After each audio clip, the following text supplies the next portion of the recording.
وقد فاز المتقون. قال الله تعالى في كتابه الكريم: أعوذ بالله من الشيطان الرجيم. بسم الله الرحمن الرحيم. ومن يتق الله يجعل له مخرجا ويرزقه من حيث لا يحتسب.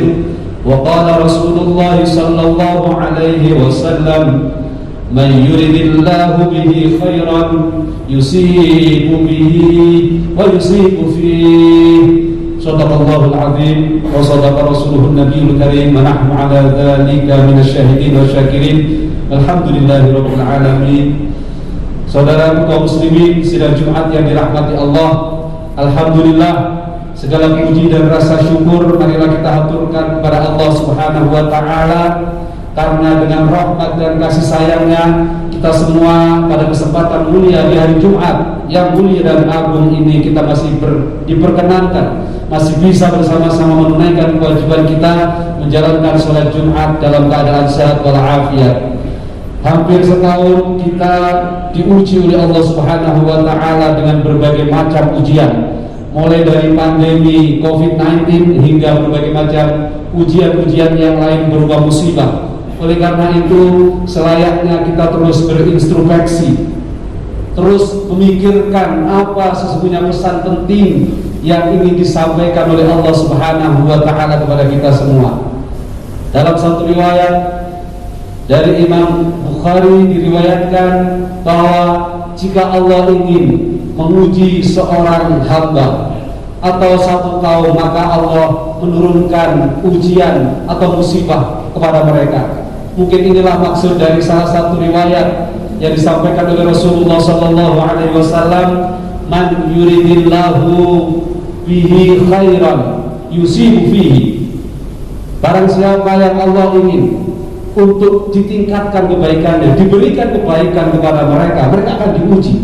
Ini seiring dengan firman Allah Subhanahu wa taala di awal surat Al-Mulk, bahwa setiap dari kita semua yang ditakdirkan untuk hidup di atas muka bumi ini tidak akan pernah lepas dari ujian. Untuk apa ujian itu dilakukan? Liyabluwakum ayyukum ahsanu amala, untuk melihat siapa di antara kita yang paling baik amal-amal soleh dan amal-amal kebaikannya. Semoga apa yang Allah turunkan kepada bangsa kita tercinta dan seluruh umat manusia di dunia ini bagian dari ujian oleh Allah Subhanahu wa taala. Karena memang dalam banyak riwayat disebutkan selain berbentuk ujian, musibah itu bisa jadi musibah adalah yu'ajjilullahu al-'adzaba fid dunya. Allah mendahulukan, mempercepat azabnya di dunia sebagai bentuk peringatan kepada kita orang-orang yang beriman. Tetapi jangan khawatir, ketika ujian Allah itu ditimpakan kepada orang yang beriman, pasti itu adalah bagian dari cara Allah ingin mengangkat derajat kepada kita semuanya. Banyak riwayat dan cerita yang menopang dan menunjang terhadap pernyataan baginda Rasulullah SAW tersebut.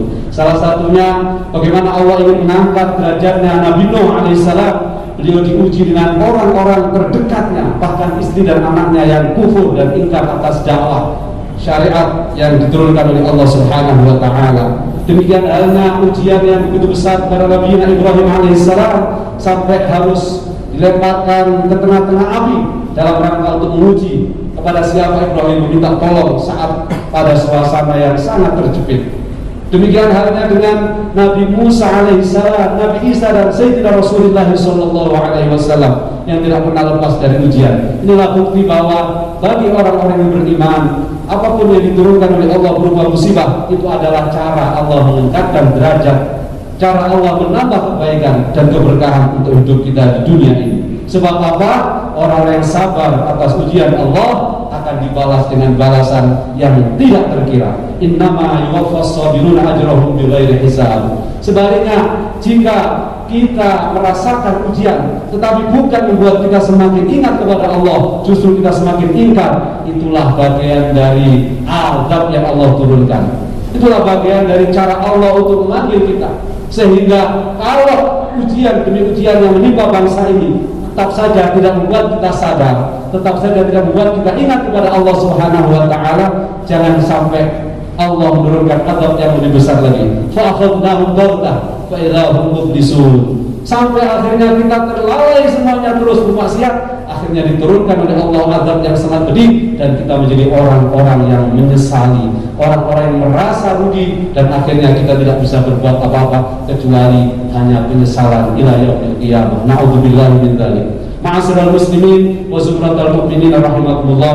Oleh karena itu mari seminggu lagi kita akan memasuki bulan Muharram, bulan yang diharamkan oleh Allah untuk berbuat zalim. Sebaliknya, bulan yang oleh Allah Subhanahu wa taala janjikan kelipat gandaan pahala yang besar bagi orang yang mau memakmurkannya. Apa itu? Bulan Rajab.